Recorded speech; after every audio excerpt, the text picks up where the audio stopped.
Vamos a leer en esta tarde Mateos 2. Dice Mateos capítulo 1, versículo 18. El nacimiento de Jesucristo fue así: estando desposada María, su madre, con José, antes que se juntasen, se halló que había concebido del Espíritu Santo. José, su marido, como era justo y no quería infamarla, quiso dejarla secretamente.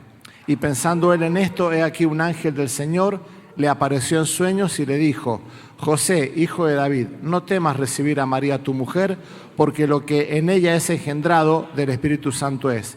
Y dará a luz un hijo y llamará su nombre Jesús, porque él salvará a su pueblo de su pecado.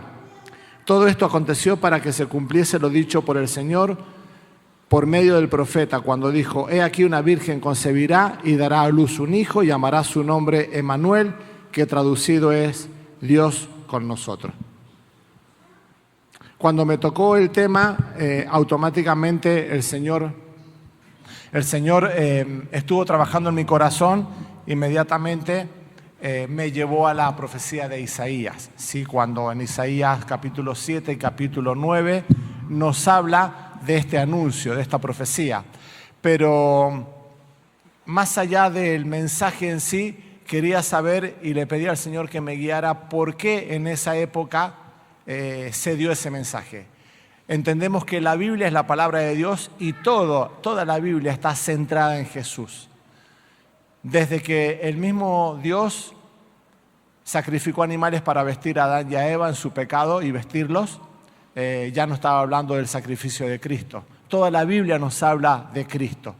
Pero quería saber por qué razón y motivo el profeta Isaías va a ser quien le va a tocar el tener que dar esta profecía dada por Dios. Había una historia de Israel que se estaba formando. Nosotros el domingo pasado veíamos que en Levítico, cuando David nos habló, fueron palabras muy duras de advertencia. Qué bueno que Dios es un Dios preventor, un Dios que nos hace prevenir. No espera que nosotros caigamos para darnos la retribución. Él nos da un consejo, nos guía y nos dice cuál es el camino que tenemos que seguir.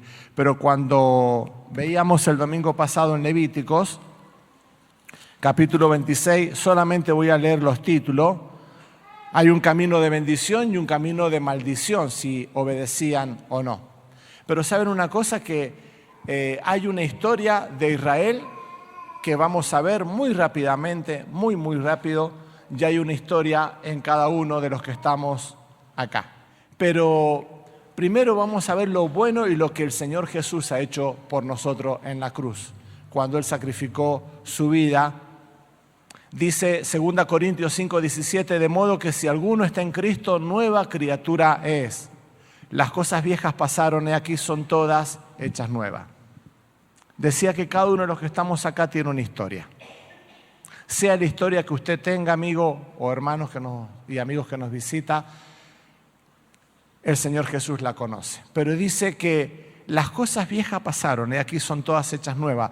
De lo que nos ha sucedido y de lo que hemos hecho en pecado, si hemos conocido al Señor Jesús, las cosas viejas pasaron. Dios no nos demanda nada porque la demanda de Dios fue cargada sobre Jesús. Romanos 6, 2, 5, saco alguna frase: lo que hemos muerto al pecado, ¿cómo viviremos aún en él? Y esto está relacionado con Levíticos, con lo que veíamos: no volver al pecado, no tomar como opción la opción B, la opción de desobedecer, volver al pecado, volver a los viejos rudimentos cuando no le conocíamos. Si fuimos plantados juntamente con Él en la semejanza de su muerte, así también lo seremos en la semejanza de su resurrección. Es decir, que si nosotros hemos creído y hemos muerto al mundo, hemos muerto al pecado, también vamos a resucitar como Cristo en su resurrección. Nuestro viejo hombre fue crucificado juntamente con Él. Miren, hay un tema que decía esta mañana que nosotros estamos ligados al tiempo, pero el Señor no, Dios no. Dios, cuando dice las cosas, están hechas, están cumplidas, aunque necesite pasar siglos. Pero nosotros tenemos y el Señor nos da tiempo para demostrar que su palabra se cumple. Es decir, que cuando nosotros hemos creído, nos trasladamos en el tiempo y hemos muerto en esa cruz con el Señor Jesús, porque Él murió por nosotros. Porque el que ha muerto ha sido justificado del pecado. Ya no hay condenación para los que están en Cristo Jesús. Hemos sido justificados. Nuestro pecado, nuestra deuda con Dios ha sido imputada a la cuenta del Señor Jesús. Es decir, qué lindo sería que si usted tiene una deuda bancaria muy grande, imposible de pagar, le van a embargar la casa, le van a quitar el auto, va a quedar en la calle y que vean que alguien y en su cuenta o su deuda la impute en su cuenta y él cancele su deuda. Nuestra deuda fue imputada en Cristo, en sus hombros. Y Él murió y pagó la deuda. Por lo tanto, no hay pecado que Dios demande de nosotros para ser castigado y separado de Él. Colosenses 3:5, porque habéis muerto y vuestra vida está escondida con Cristo y en Dios. Mire, doble bendición. Lo voy a decir como algo contradictorio para que se entienda la idea. Como si fuese poco estar escondido con Cristo, encima estamos escondidos con Dios. Y no es así, ¿no? Lo digo para que se vea. Pero miren, no solamente estamos escondidos con Cristo, sino que estamos escondidos con Dios. ¿Sí? Como si fuese una especie de doble protección, doble cuidado. Ya con Cristo, ¿quién nos podrá separar del amor de Cristo? Ni la muerte, ni la vida, ni ángeles, ni potestades. Estamos escondidos en Cristo y en Dios. Hacer morir pues lo terrenal en vosotros. Fornicación, impureza, pasiones desordenadas, malos deseos y avaricias, que es idolatría. Mira, hermano, si andamos en pecado es porque hemos sacado los ojos de Cristo. Si andamos en pecado, ya sea terrenal, fornicación, impureza, pasiones desordenadas, malos deseos, avaricias, sexualidad, vicios, lo que se nos ocurra, idolatría, es porque hemos sacado los ojos de Jesús. Nos está pasando lo que le pasó al pueblo de Israel, que rápidamente vamos a ver qué le sucedió. Y en Levíticos estaba la bendición: si obedecían, iban a ser prosperados, guardados, iban a estar bajo la sombra del Omnipotente, bajo su paraguas de protección. Iban a ser, miren, hermanos, hay una ley de parte de Dios.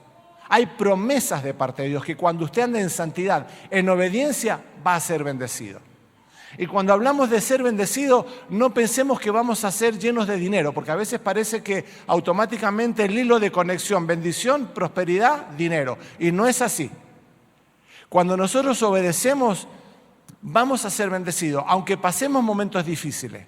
En Hebreos vimos personas que por la fe murieron, pero estaban bendecidos en Dios. A veces confundimos, pensamos que la bendición es prosperidad, pero la bendición es prosperidad en las buenas y en las malas. Bendecido con dinero inclusive, pero bendecido en salud, bendecido en familia, bendecido con los hijos, en el matrimonio, pero vamos a ser bendecidos. Hay una ley y hay promesas de parte de Dios. Pero cuando nosotros desobedecemos, imagínense que este es mi cuadro de protección. Cuando nosotros desobedecemos, quedamos en la intemperie, salimos del cuadro de protección, salimos bajo el paraguas de Dios y quedamos a nuestra deriva. Mire, sea creyente o no, si no es creyente está perdido, está condenado porque su pecado lo condena. Pero si usted es hijo de Dios y se sale bajo el amparo de Dios, está a la deriva. Dice que el Señor es nuestro precursor en hebreo, es aquel que iba guiando el barco a puerto firme. Cuando yo me salgo del amparo de Dios, estoy por mi cuenta. Me pueden agarrar olas, tempestades, me puedo ahogar, pueden pasar muchas cosas, pero no me va a ir bien. Hay una ley y hay promesas de parte de Dios. Y yo quería decirle, investigué y empecé a estudiar y le pedí al Señor que me mostrara por qué. Porque la profecía podía haber sido escrita en Génesis, en Éxodo, donde se nos ocurra, en cualquier libro que podamos. Pero ¿por qué especialmente en el profeta Isaías va a profetizar casi unos 700 años? Casi unos 700 años. Ya hay una historia de vida. Hay una historia que es bastante dura, que cada uno de los que estamos acá estamos pasando. Israel pasó un momento, si pudiésemos encuadrar la historia de Israel en una semana, por decirlo así, Israel en este momento estaba pasando por la noche más oscura, más triste, separado de la presencia de Dios, a la deriva, a muerte, a persecución, a guerras, a deportación, a ser llevado fuera de la tierra a la cual Dios le había prometido. Y quizás en esta noche tu historia sea parecida. Hay algunos amigos que nos visitan y quizás tu historia sea que no la estés pasando bien en esta noche, o en este día, o en esta semana, o en este tiempo. Hayan problemas, hayan situaciones realmente que te hacen que estés meditando y que no sepas cuál es la salida. Quizás vengamos de familias donde hemos sido maltratados. Esta mañana les comentaba que si cada uno de los que estamos acá pudiésemos dar testimonio, todos levantaríamos la mano, porque cada uno tiene una historia diferente y una historia de drama, una historia de problema. Si estamos aquí, hermanos, esto es una enfermería, ¿no? Acá no vienen justos, justo en el sentido de aquellos que no necesitan de Dios. Vienen personas que han reconocido la necesidad de Dios. Y seguro que cada uno de los que estamos acá tenemos historia triste. ¿Por qué?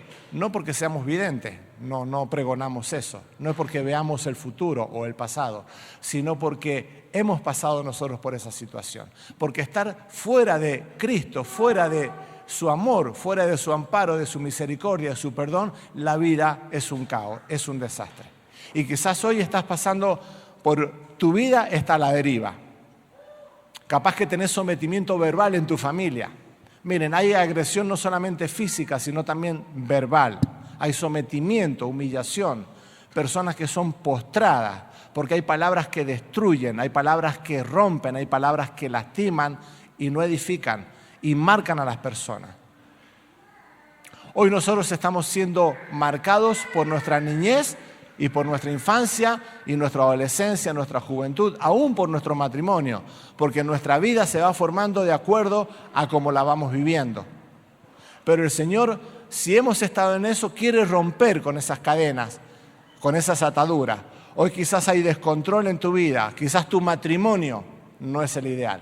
Te pusiste de novio o de novia con la mejor de las esperanzas y pasó el tiempo, te casaste, vinieron los hijos o no, y ya no era el príncipe azul, y ya no era la princesa. Empieza a haber desgaste espiritual, desgaste del matrimonio, silencio en el matrimonio, roturas de matrimonio, matrimonios rotos, familias destruidas, esposos con esposas que no se hablan, no se entienden, sienten que ya no era la elegida o el elegido, matrimonios destruidos, relaciones con hijos, hay papás que con los hijos no se hablan hace años. Hay hijos que odian a sus padres, hay hijos que están en esclavitud de vicio. Y cuando hablamos de vicio, miren, que es cierto, no solamente droga, no solamente pornografía, hay vicios de diferentes índoles, pero siempre son vicios que nos separan de Dios y que nos atan. Quizás nuestra vida está marcada por la desesperación y la angustia. Miren, Israel pasó por una serie de consecuencias que nos llevan a que Dios diera la profecía a través de Isaías. Y en Levíticos 26 dice que si no obedecían, no iban a ser bendecidos. Por el contrario, yo tengo acá en mi Biblia 6 puntos. Iba a venir primero la aflicción, en Levíticos 26. Iba a venir la sequía. Iban a venir animales salvajes a destruirlos. Iban a venir la pestilencia, las enfermedades. E iba a venir el hambre, si se salían bajo el amparo de Dios. E iba a venir la dispersión, iban a ser deportados, conquistados por reinos ajenos, extranjeros, iban a ser deportados y llevados a la miseria. Si seguimos la historia de Israel, pasamos a Números, que nos habla mucho del censo, y pasamos a Deuteronomio, que es una ampliación, digamos, del Éxodo y también de varias reglas, pero es como si fuese un solo libro, digamos, permítanlo decir así, Éxodo, Números, Levíticos, Números y Deuteronomio. Pero sigue, y cuando Moisés golpea la roca y desobedece, Dios no le permite entrar a la tierra prometida, solamente observarla, ¿sí? ¿Y quién va a sucederle o va a tomar la posta? Va a ser Josué. Y vemos el libro de Josué, un precioso libro que al final del libro dice que yo y mi casa serviremos a Jehová. No sé qué van a hacer ustedes, pero yo y mi casa serviremos a Jehová. Y Josué fue el conquistador, aquel que los introdujo en la tierra prometida y conquistaron Canaán. Conquistaron Canaán. Y desalojaron a los pueblos paganos. Y la promesa que Dios le había hecho a Abraham, a Isaac y a Jacob se estaba concretando. Se repartieron las tierras en las 12 tribus. Y pasa el tiempo y Josué se tiene que morir. Y no había un líder natural. Miren, no había un Josué después de que Josué se muriese. Porque cada vez que era el siervo de Moisés, cada vez que Moisés estaba ahí con la mano en el arado trabajando, entrando al tabernáculo, Josué se quedaba a la puerta del tabernáculo. Miren, hermanos, usted no está a la puerta del tabernáculo, usted está introducido en el lugar santísimo si está con manos limpias. Josué estaba a la puerta del tabernáculo como un hombre obediente, temeroso de Dios.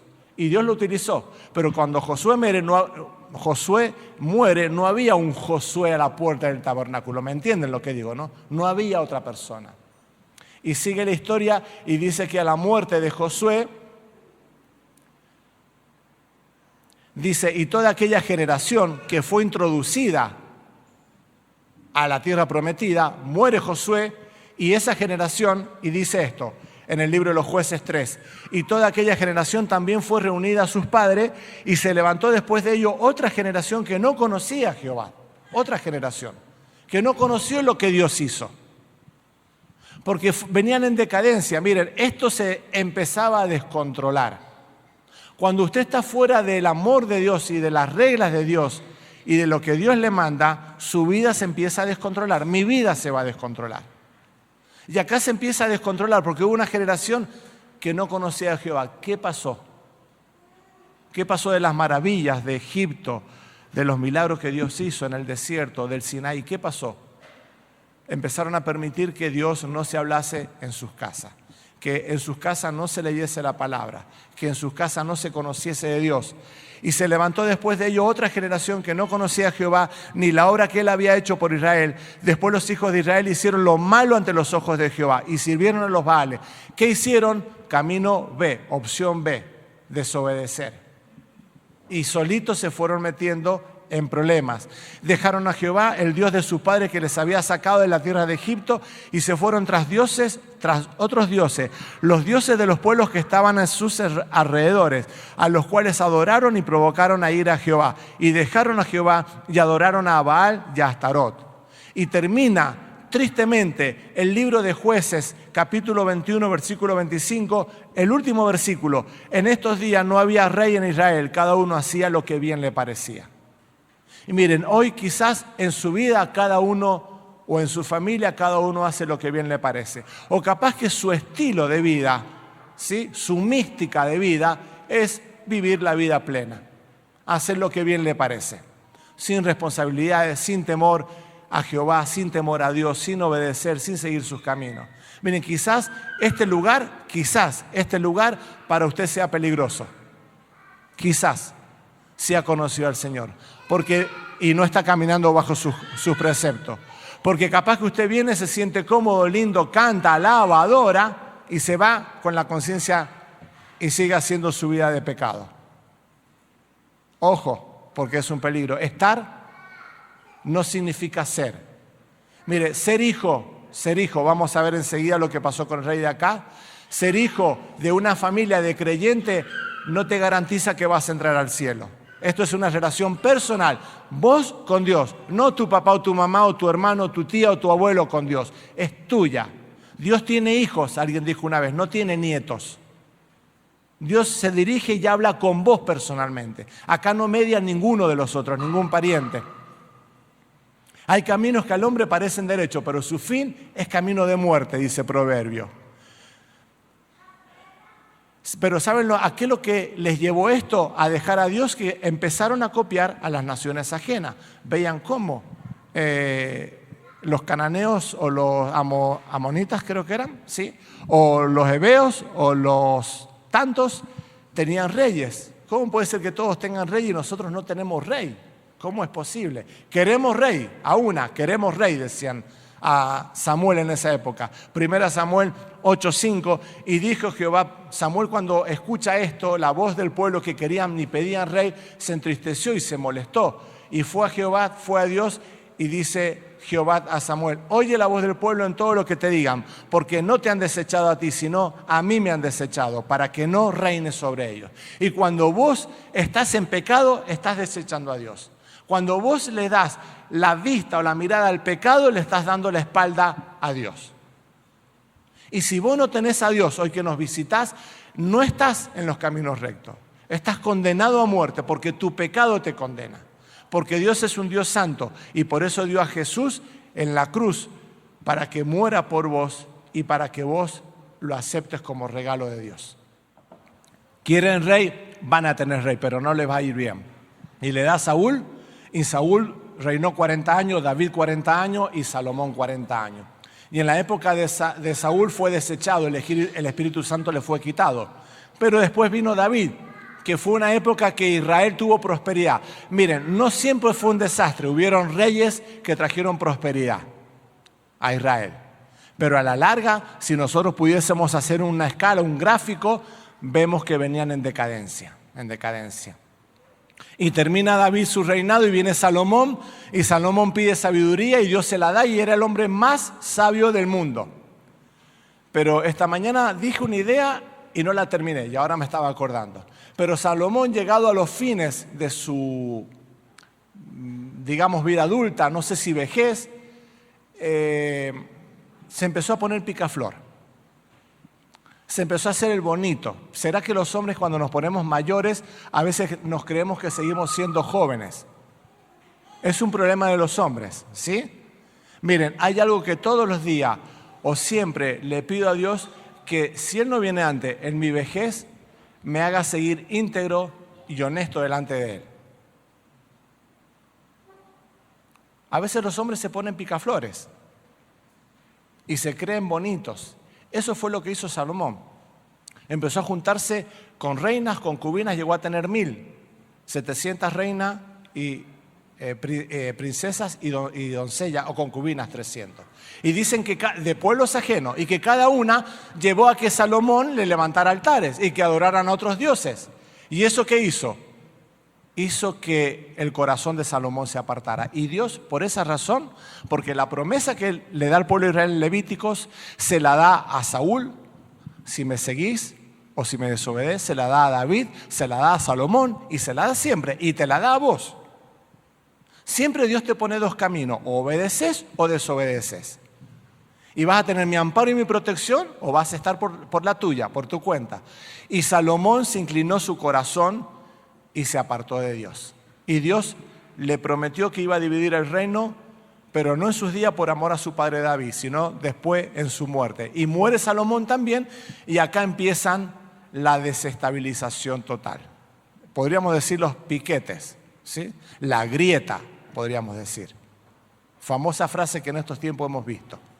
Miren, el reino fue dividido en dos, las 12 tribus. Esta mañana... Bien, después lo vamos a ver un poquito más adelante. Esta mañana les decía, cuando conquistaron Canaán habían 12 tribus, las cuales repartieron sus tierras. Pero cuando Dios divide el reino de Salomón, 10 tribus al norte con la ciudad como capital Samaria y 2 tribus al sur, Judá con la capital en Jerusalén. ¿Se acuerdan cuando el Señor fue a Samaria a ver a la mujer samaritana? Y la mujer samaritana le dice, nuestros padres adoraron acá y ustedes dicen que en Jerusalén. Había rivalidad y la rivalidad se creó y quedó dividida el reino en 2 reinos, el del norte con 10 tribus y el del sur con 2 tribus, ¿sí? Y eso trajo problemas y trajo problemas tan serios que en el reino del norte hubieron 13 reyes de 9 familias o dinastías diferentes y en el reino del sur hubieron 13 reyes y una reina de un mismo linaje de David. Pero esto trajo que hubiesen 2 reinos paralelos, el del norte y el del sur. ¿Bien? Y mientras en uno reinaba, en el otro también había rey. Por eso es cuando leemos Reyes y Crónicas, vamos a ver que cuando, a veces es medio confuso, que cuando en uno está nombrando el rey de Judá, nombra al rey de Israel. Entonces parece que hay 2 reyes en un mismo lugar. Y no es así. Está nombrando al rey del norte y el rey del sur. El rey de Israel o Efraín y el rey del sur que es Judá. Y acá es cuando nosotros estamos entrando a la profecía. Es aquí en este lugar que el rey Judá Acaz, le viene al rey Judá Acaz la profecía de parte de Dios del profeta Isaías. Y nos vamos a meter por qué vino la profecía en ese momento. Vamos a entrar, me he tomado un poquito, me he extendido en la explicación.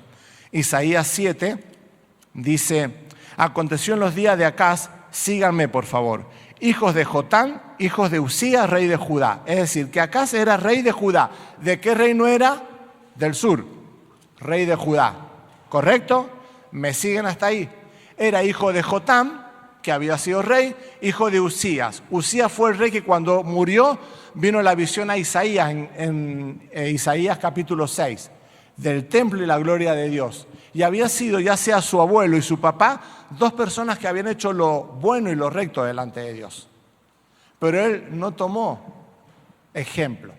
Por eso yo le decía que ser hijo de no te garantiza. Pero, a ver, no nos vamos a confundir. Cuando hay una familia de respaldo creyente que ama y teme al Señor, sus hijos, su familia va a ser bendecida. Pero ¿saben una cosa? Los hijos de Elí, el sacerdote, fueron un desastre. No conocían. Y su papá fue 40 años sacerdote sobre el pueblo, sumo sacerdote sobre Israel.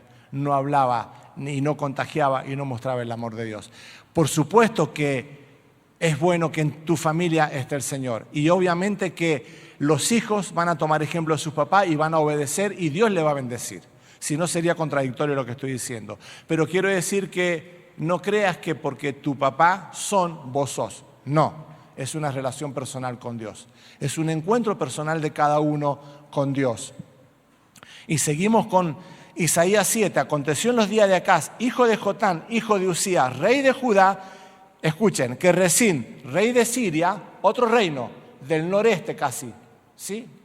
Rey de Siria, dice, y Peca, hijo de Ramalía, rey de Israel, el reino paralelo, el de Israel. Es decir, que el reino de Israel con el rey de Siria se juntaron, hicieron alianza para pelear con el reino de Judá, Acaz, que había hecho lo malo delante de la presencia de Dios.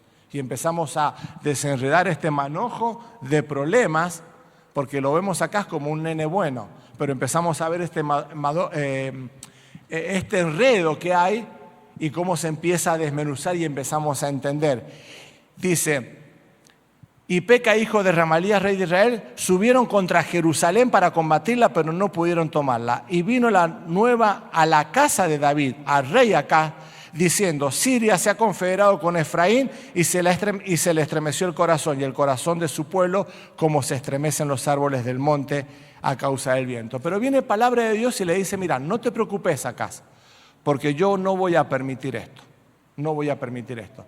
Pero Acaz, Dios le dice a Acaz, en el versículo 10 del capítulo 7, habló también Jehová a Acaz diciendo, pide para ti señal de Jehová tu Dios, demandándola ya sea de abajo en lo profundo o de arriba en lo alto. Y respondió Acaz, no pediré y no tentaré a Jehová. Dijo entonces Isaías, oíd ahora, casa de David, al pueblo, os es poco ser molesto a los hombres, sino también lo seáis a mi Dios. Por tanto, profecía.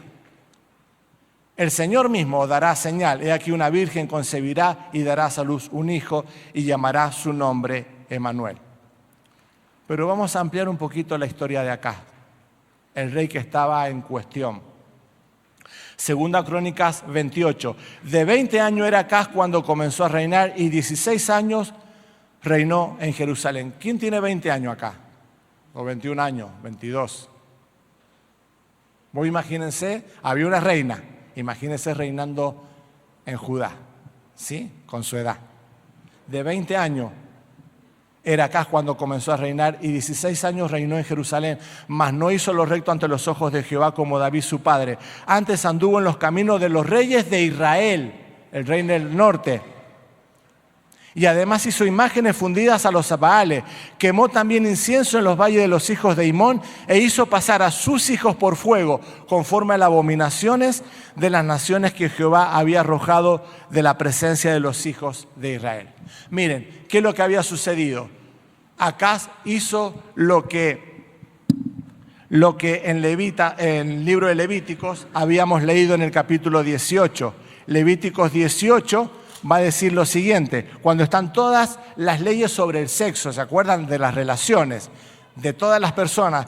18:24, en ninguna de estas cosas os amancillaréis, pues en todas estas cosas se han corrompido las naciones que yo he hecho delante de vosotros.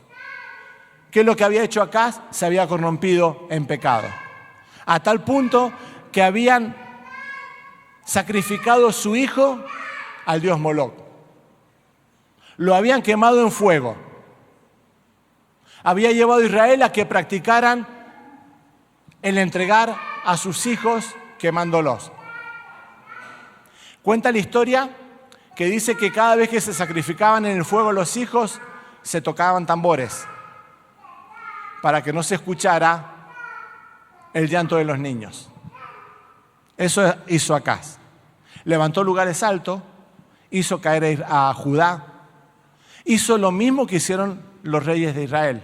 ¿Saben lo que hicieron los reyes de Israel? Los 13 reyes hicieron lo malo durante 250 años, lo malo ante los ojos de Jehová. Y terminaron en deportación hasta el día de hoy. Dice que fueron sacados. Vino el rey de Siria, los invadió, mató, se los llevó. ¿Y saben qué costumbre tenía el rey de Siria o el reino de Siria? Que cada vez que invadían un pueblo, se lo llevaban y los repartían.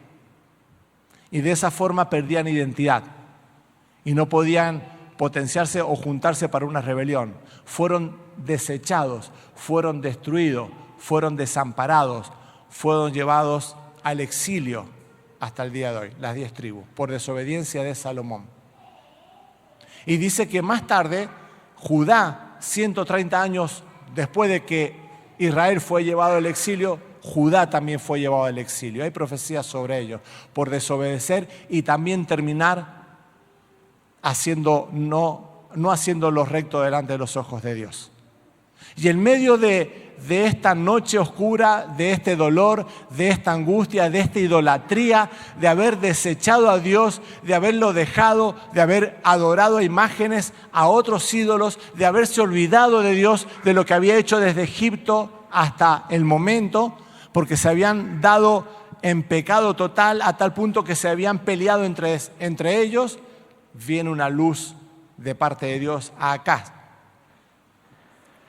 Y en el capítulo 7 dice que Dios le pide a Acaz que pida una señal.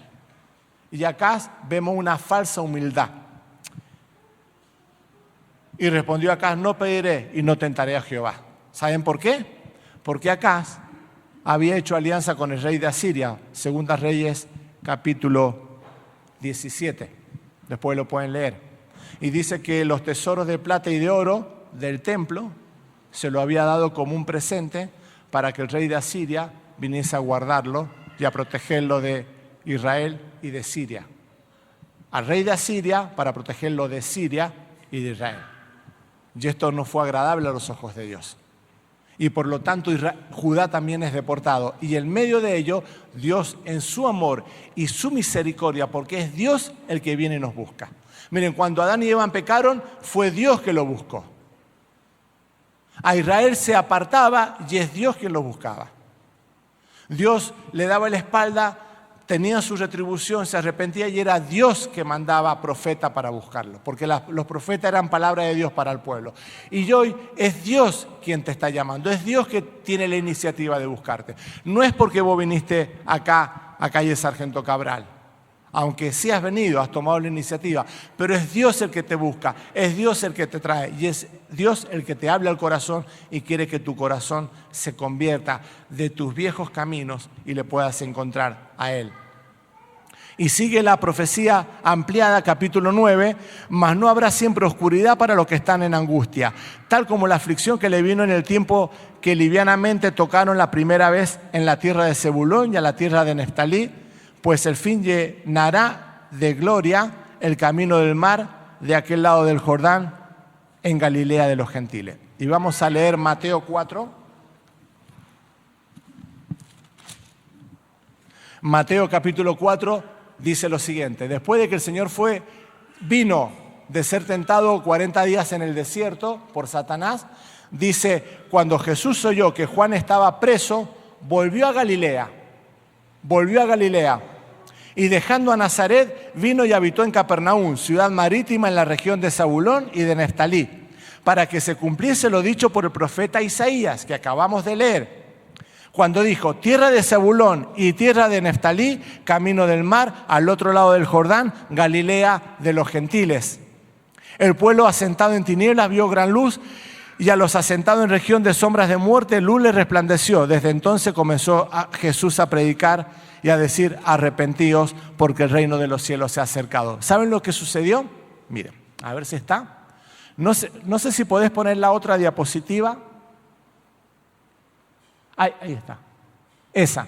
Miren, si ustedes... No está muy clara la foto. Yo lo veo muy bien en el televisor, pero no está muy clara. Acá está Israel, está el reino del norte, con capital en Samaria. Acá abajo está Judá. Pero ustedes tienen acá el mar de Galilea, con Capernaum ahí, casi al noroeste, digamos. Acá está Nazaret. Y esto es Galilea y la zona de Capernaum. Todo el ministerio del Señor se desarrolló acá. ¿Vieron cuando pasaban el mar de un lado a otro? ¿Sí? Todo el ministerio del Señor Jesús se desarrolló acá hasta que después fue a Jerusalén, al final de su ministerio. Pero siempre el Señor estaba acá, y excepcionalmente cuando fue a Samaria, no sé qué hice, no sé si lo apagué. Bueno, la otra, a ver. No, la otra. Acá está. El Señor Jesús desarrolló su ministerio en Capernaum, en Galilea de los gentiles y en el mar, acá de Galilea. Cuando viene la invasión al reino del norte, que venía de Siria, que estaba acá arriba, la primera invasión que viene es por el norte. Y las primeras dos tribus que son invadidas son Zebulón y Neftalí. Conquista al reino del norte, esclaviza a todo el reino de las 10 tribus y son llevados a la deportación y son sacados de la tierra prometida. Y la profecía se cumple en Mateo 4 cuando dice: y dejando Nazaret vino y habitó en Capernaum, ciudad marítima en la región de Zabulón y de Neftalí, para que se cumpliese lo dicho por el profeta Isaías cuando dijo: tierra de Zabulón y de Neftalí, camino del mar, al otro lado del Jordán, Galilea de los gentiles. Miren, donde Satanás y el pecado deja destrucción y oscuridad, es donde Cristo empieza a trabajar en tu vida. El imperio que llevó cautivo a Israel empezó con una noche oscura de destrozo, de invasión, de muerte, de cautiverio, entrando por Zebulón y Neftalí. Y el ministerio del Señor Jesús empieza en la misma zona donde hubo oscuridad.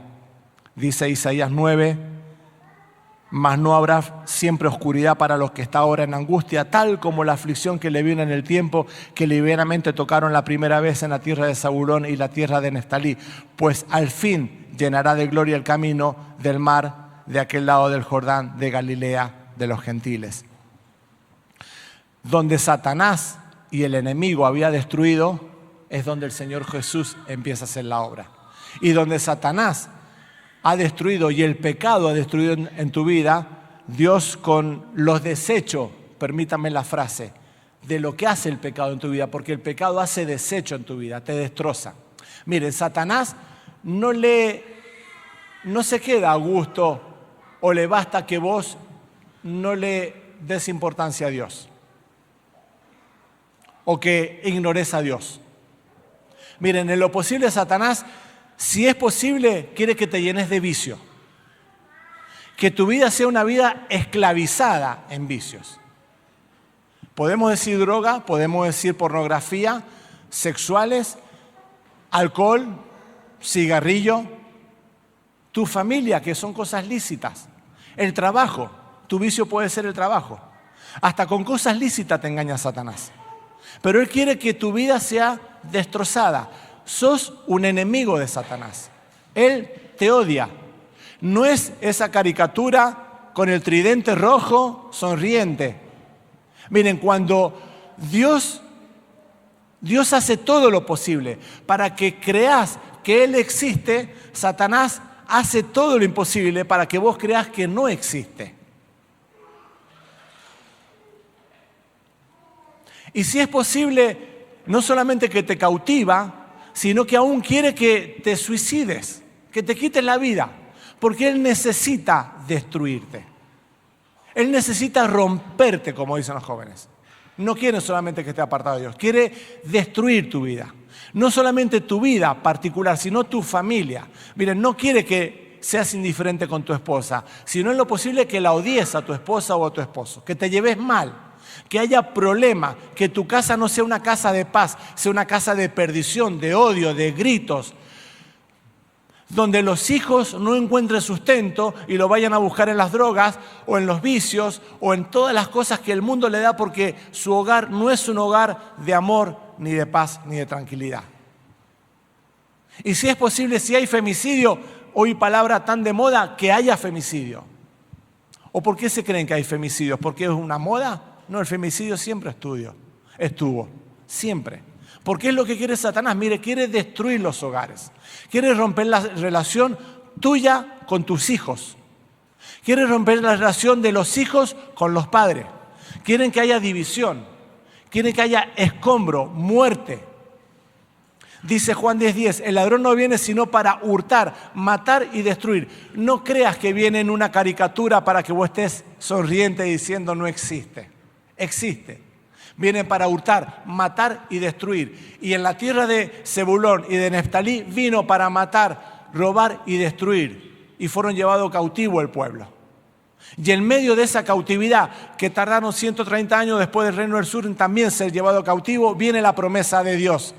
Y dice, por tanto el Señor mismo dará una señal de aquí, que la Virgen concebirá y darás a luz un hijo y llamará su nombre Emmanuel. Miren, en medio de la desesperación, en medio de cómo está tu vida hoy, no sé en qué condición está, no la conozco, pero estoy seguro que Dios te está hablando y le estoy dando, como decimos, en la tecla. Porque la palabra es especial para cada uno de nosotros. Y Dios te está hablando a vos, a vos, a vos, a vos, a vos, y a mí me está hablando en esta noche. Él quiere empezar a hacer luz en medio de la ruina de tu vida.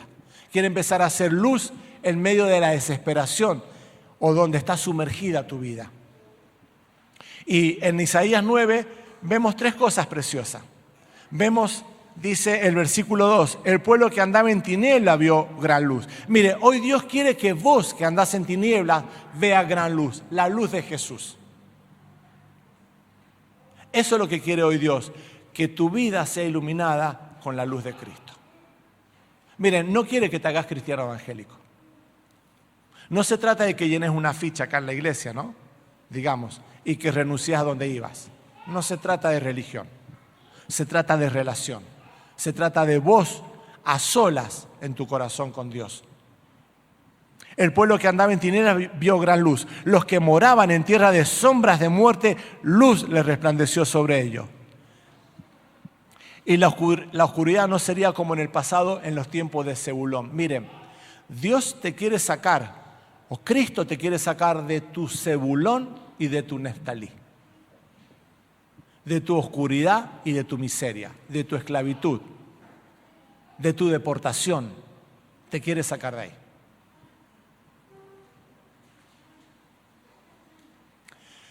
El pueblo que andaba en tinieblas ha visto una gran luz. Cristo vino como la luz del mundo. Si nos trasladamos a Juan, el Evangelio de Juan, dice Juan 1, aquella luz verdadera que alumbra a todo hombre venía a este mundo. Cristo vino como la luz. Yo soy la luz del mundo, decía el Señor. Aquella luz verdadera que alumbra a todo hombre venía a este mundo. En el mundo estaba y el mundo no le conoció. Por él fue hecho, pero el mundo no le conoció. A los suyos vino y los suyos no le recibieron. Más a todos. Miren, esto es una invitación, es un regalo de parte de Dios en esta noche para vos. Si no tenés a Cristo en el corazón. Pero si lo tenés en el corazón y te has apartado, también es un mensaje para vos. Mas a todos los que le recibieron, a los que creen en su nombre, le dio potestad de ser hechos hijos de Dios. Le dio el poder, le dio la potestad de poder ser hechos hijos de Dios si vos abrís tu corazón a Cristo. Dice Juan 3:19, y esta es la condenación, que la luz, Cristo, vino al mundo y los hombres saben una cosa, obtuvieron o hicieron lo mismo que el pueblo de Israel. Plan B, plan alternativo, darle la espalda a Dios. Y esta es la condenación, que la luz vino al mundo y los hombres amaron más las tinieblas que la luz, porque sus obras eran malas. Miren, hay una tendencia en el corazón, dice, no hay ninguna persona que busque a Dios. Lo dice Pablo en la epístola de los Romanos. No hay una sola persona que busque a Dios. Todos nos desviamos. Todos le hemos dado la espalda a Dios. No hay alguien que diga, no, porque yo soy buena persona, hago buenas obras, me porto bien con mi esposa y mi esposo, cuido a mis hijos, soy responsable, trabajo, traigo el sustento. Miren, no alcanza con eso. En buena hora que lo hagas. Y eso es una característica moral que Dios ha puesto en tu corazón. Pero no alcanza con eso. Porque tus obras te condenan. Porque la salvación es un regalo de parte de Dios. Es un regalo. No se trata de lo que vos puedas hacer. Me acuerdo siempre, una vez hice un curso y lo he dicho varias veces, ténganme tolerancia a lo que lo han escuchado. Si yo, amigo, te invito a mi casa, estoy resfriado, y hago una tortilla con 6 huevos, no sé si se hacen con 6 huevos primero, vamos a empezar por ahí. Y le pongo 5 buenos y uno está podrido, porque estaba resfriado y no tenía olfato. Miren, y cuando vamos a sentarnos a comer, y vos cuando lo vas a comer sentís ese olor. ¿Lo vas a poder comer? No. Por más que yo tuve la buena intención de hacerte algo para agasajarte, invitarte a mi casa e invitarte y que comas. Miren, de la misma forma, por más que vos tengas buenas intenciones, hagas buenas cosas, no alcanza. Porque esto se paga con sangre. No hay plata en el mundo que alcance. Esta mañana un hermano oraba, cuando fue a orar por el vino, por la sangre que participamos en la copa, en el vino, decía que ni los niños que fueron sacrificados cuando el emperador mandó a matar alcanzó para perdonar tus pecados. Ni la cantidad de sacrificios de niños. Solamente hacía falta una sola sangre, que es la sangre de Cristo. La única santa, limpia, sin mancha, aceptable y agradable delante de Dios. La única que fue crucificada y fue derramada por amor a vos y por amor a mí. No se trata de que si sos buena persona, se trata de que tenés que reconocer que sos pecador, que andabas en oscuridad, que andabas en tierra de Zebulón y de Neftalí y que tu vida estaba destrozada, cautivada, llevada al exilio, separada del amor de Dios. De eso se trata. Dice, multiplicaste la nación, el versículo 3, multiplicaste la gente y aumentaste la alegría, se alegrarán delante de ti como se alegran en la siega, como se gozan cuando reparten despojo, porque hay alegría en el corazón de la familia, de las personas, de la nación, cuando hay corazones que se quiebran delante de la presencia de Dios.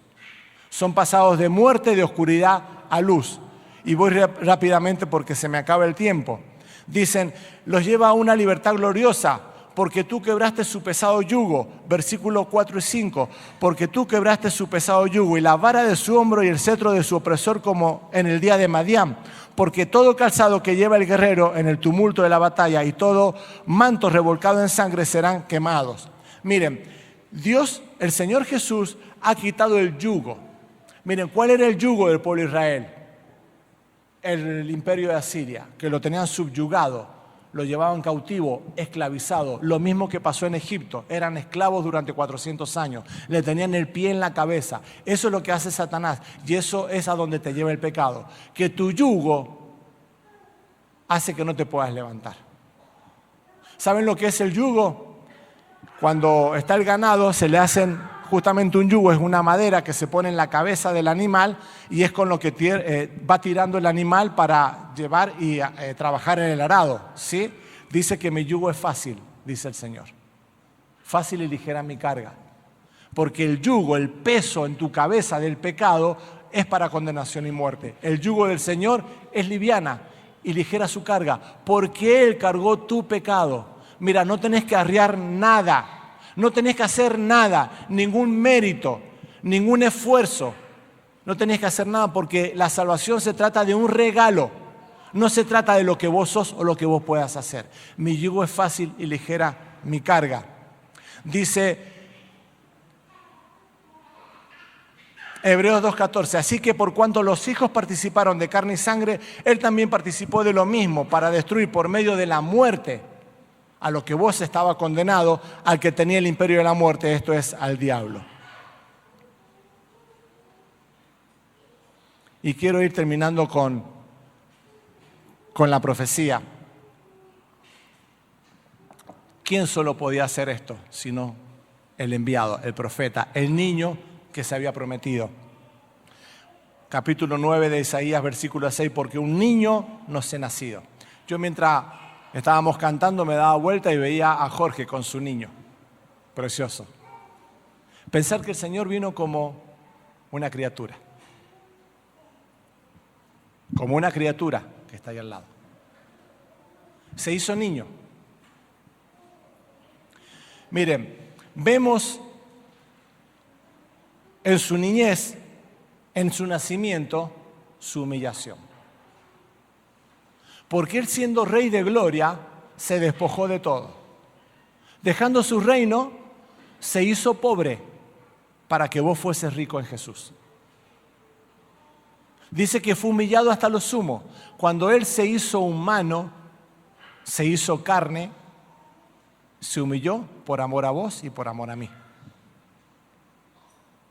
Pero no solamente que se humilló, y en este versículo no solamente vemos la humillación de haberse hecho carne, sino vemos su exaltación. Dice, y el principado sobre su hombro, y llamará su nombre admirable. Miren los títulos que la palabra le da al Señor Jesús. Escuchen, ¿no? Y llamará su nombre admirable, consejero, Dios fuerte, Padre eterno, príncipe de paz. Ese es Jesús que hoy te está llamando y te invita a que le aceptes o que volvás de tus malos caminos. Dice que cuando el Señor Jesús, el ángel de Jehová, se le presenta a Manoa, dice que le promete que iba a tener un hijo, que iba a ser Sansón y que iba a liberar al pueblo. Y Manoa le pregunta, ¿y cómo es tu nombre? Y dice que el ángel del Señor era el mismo Señor Jesús. Y el ángel de Jehová le respondió, ¿por qué preguntas por mi nombre, que es admirable? Miren, díganme algún atributo, o algún adjetivo de Dios. Alguno, solamente uno, dos. ¿Perdón? Santo. Él es admirablemente santo, 3 veces santo. Misericordioso, es admirablemente misericordioso. Bondadoso, por favor, dio a su Hijo. Mirá si tiene bondad. Admirablemente bondadoso. Piadoso, admirablemente. ¿Algún otro adjetivo que podamos decir? Es admirable. Es admirable nuestro Señor. Dice, maravilloso consejero, dice el original. El Salmo 119, 24. Tus estatutos son mi deleite. Son también mis consejeros, tus mandamientos. Él conoce desde la eternidad los designios de Dios, porque en la eternidad estaba con Dios. 1 Corintios 1:30, es la sabiduría del Padre y nos has hecho por Dios sabiduría. Nuestros ojos se han abierto a la sabiduría de Dios. Dice que no solamente es admirable y maravilloso consejero, dice que es Dios fuerte. Dios fuerte. ¿Quién es el Rey de Gloria? Jehová, el fuerte y el valiente. Dice Salmos 31:2, inclina a mí tu oído, líbrame pronto, sé tú mi roca fuerte, dice el salmista, y fortaleza para salvarme, porque tú eres mi roca y mi castillo fuerte. ¿Quieren ver qué otra cualidad tiene de Dios fuerte? Salmo 61:3, porque tú has sido mi refugio y torre fuerte delante de mis enemigos. Mire, Satanás ya no te puede tocar si vos tenés a Jesús. No te puede tocar, no te puede separar del amor de Dios. Salmo 62:7, en Dios está mi salvación y mi gloria, en Dios está mi roca fuerte y mi refugio. ¿Quiere más promesa, hermanos, que las que estamos leyendo? ¿Necesitas darle la espalda a Dios cuando Dios es un Dios de amor, de promesa? Es un Dios fuerte que te da las herramientas para que estés bajo sus sombras. Y nosotros de una forma necia le damos la espalda a Dios y le negamos. Dice que no solamente Dios fuerte, sino que es Padre eterno. Isaías 40:28. ¿No has sabido, no has oído que el Dios eterno es Jehová, el cual creó los confines de la tierra? No desfallece, ni se fatiga con cansancio, y su entendimiento no hay quien lo alcance. Padre eterno. Salmo 89:26. Él me clamará, mi Padre eres tú, mi Dios y la roca de mi salvación. Salmo 103:13. Como el Padre se compadece de los hijos, Él se compadece, Jehová, de los que le temen. Mire, Dios se compadece, se estremece su corazón de aquellos que le temen, que le aman y que quieren obedecer sus mandamientos. Dice que también es príncipe de paz. Hechos 5:31. A este Dios, a Cristo, al que nos iban a hacer, dice, a este Dios le ha exaltado, poniéndolo a su diestra por príncipe y salvador, para dar a Israel arrepentimiento y perdón de pecado. Y Dios le ha exaltado, y hoy el Señor Jesús está sentado a la diestra para darte salvación e intercediendo ante el Padre. 1 Pedro 5:4. Y cuando aparezca el príncipe de los pastores, vosotros recibiréis la corona incorruptible de gloria. Miren, hoy el Señor está ofreciendo un camino de saludo, un camino de salida a tu problema, a tu angustia, a tu dolor, a la vida que ha sido formada en ti, a lo cual hoy estás quizás bajo o separado, de su amparo y de su amor. Y si no tomas una decisión, miren, hoy pueden haber vidas que se están, permítanme decir el término, jugando su eternidad. Porque si hoy te vas de este salón y no abrís tu corazón al Señor, tu eternidad está en juego. Porque algún día te vas a morir. Capaz que salís, cruzás la vereda y te atropella un auto. O capaz que tenés 90 años y seguís viviendo. No sé cuándo. Pero un día, dice una frase que nadie sale vivo de esta tierra. Algún día te vas a morir. Y tu eternidad está en juego. No sabes cuándo te toca, ni sé cuándo me va a tocar. Pero un día vas a tener que rendir cuenta delante de Dios. Y la invitación del Señor es que hoy es el día aceptable, hoy es el tiempo de salvación. Hoy quiere ser aquel que entró a la tierra de Zabulón y de Neftalí para hacer luz en medio de tu oscuridad, en medio de tu vida. La salvación no es una recompensa para los justos. ¿Escuchaste? La salvación no es una recompensa porque vos sos una buena persona, porque te portás bien, como dijimos recién, porque trabajás, sos responsable, sos un buen padre, un buen hijo, un buen marido, una buena esposa. No es una recompensa para eso. Es un regalo para los culpables. Solamente en el cielo van a entrar culpables arrepentidos que aceptaron el sacrificio de Cristo en la cruz por amor a vos y por amor a mí. Dice Lucas 5:32, no he venido a llamar a justos sino a pecadores al arrepentimiento. No sé cómo será tu vida, empecé el mensaje. Quizás esté rodeada de angustia, de dolor. Quizás era tu última chance porque no tenías otra y tu corazón estaba roto y dolido y capaz que te diste la última oportunidad de venir. No sé. Miren, no sabemos lo que pasa en el corazón de cada persona y no quiero ser extremista. Todos en el abanico del pecado puede pasar. Todo. Pero ¿saben una cosa? Que aquellos que han abierto el corazón a Cristo, hay una recompensa. Hay una recompensa gloriosa. Quizás hoy tu vida está rodeada o llena de lágrimas. Quizás todas las noches llegás a tu casa cansado, abatido, desilusionado, ya sea por tu matrimonio, por tus hijos, por el trabajo, por tu patrón, por tu vida misma, por tus pecados, no sé. Pero quizás tu almohada sea una almohada húmeda de tanto llorar. Pero hay consolación en Dios.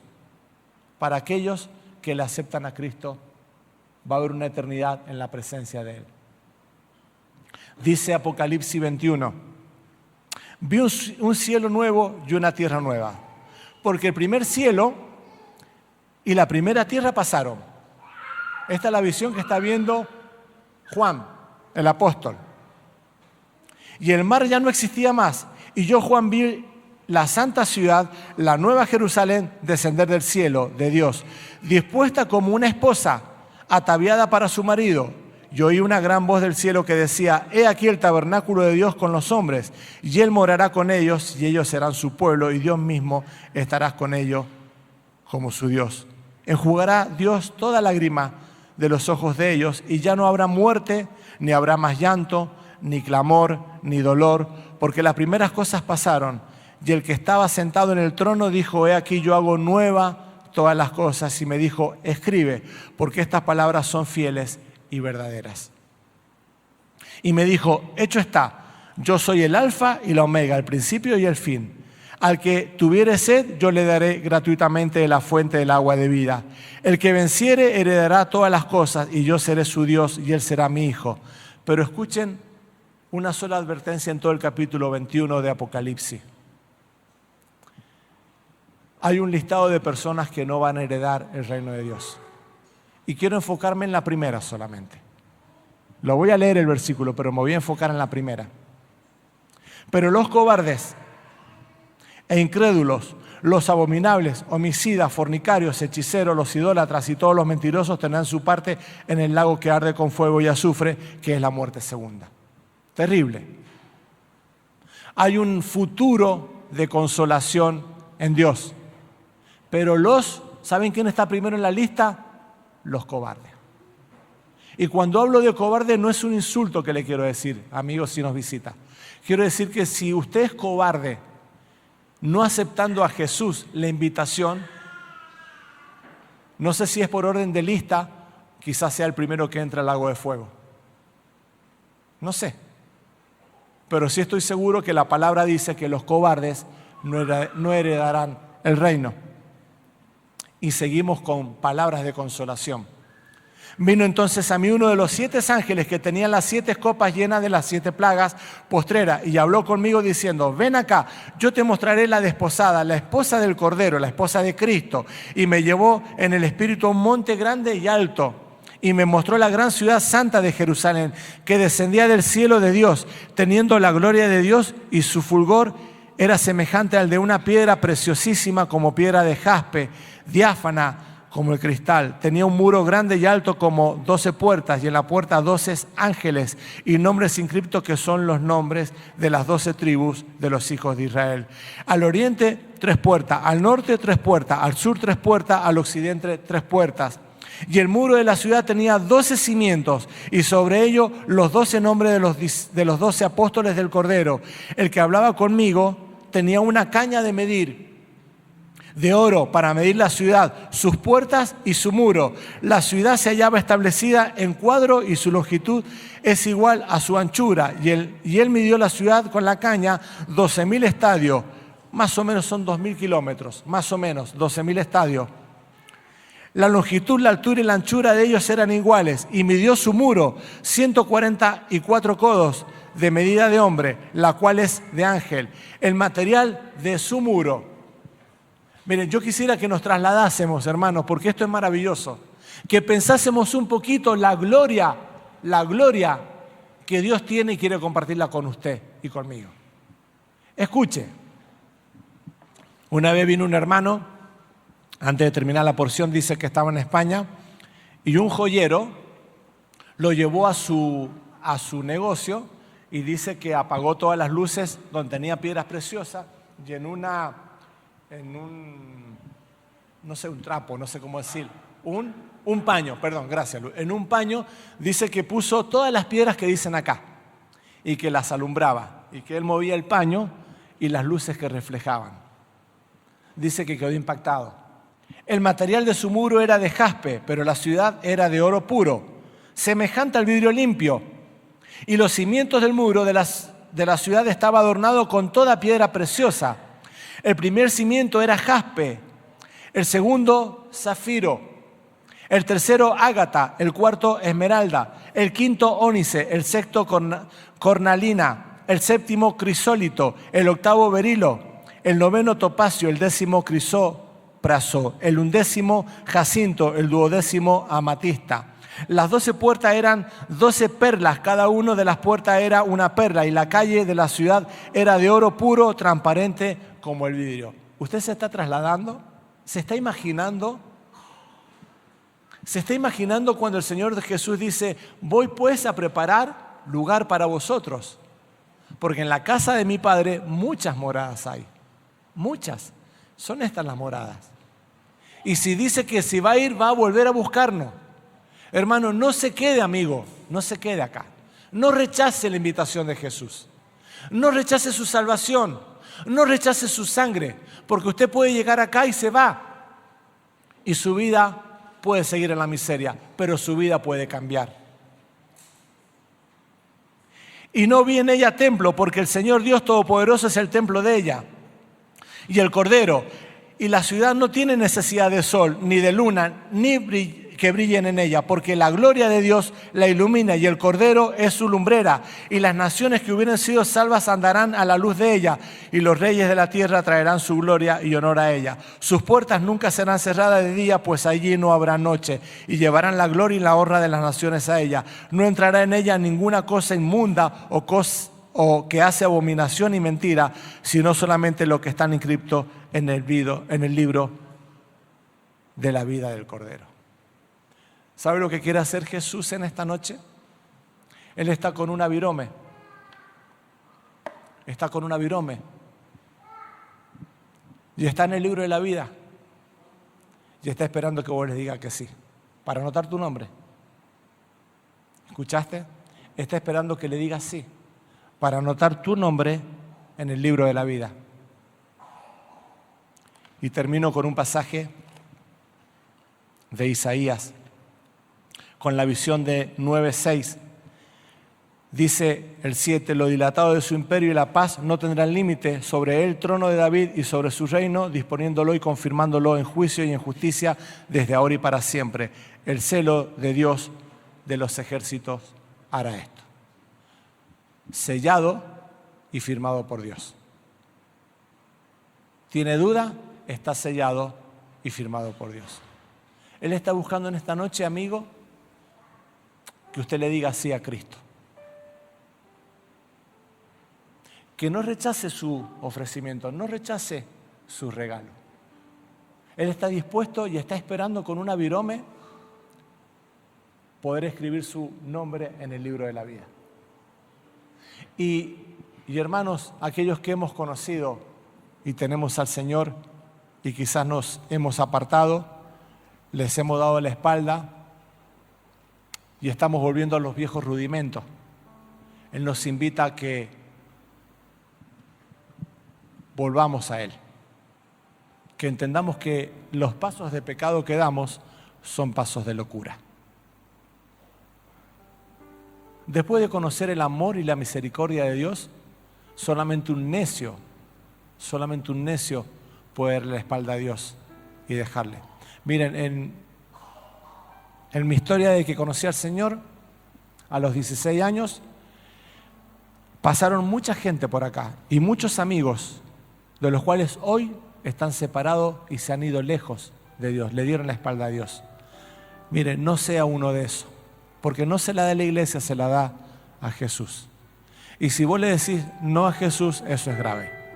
Eso es grave porque un día vas a tener que confrontarlo a Él y dar cuenta de lo que haces con tu vida. Pero para aquellos que nos visitan en esta noche, la invitación está vigente. No mía, en lo absoluto. Un día me tocó estar ahí y levantar la mano. Hoy el Señor está usando esta plataforma para que su palabra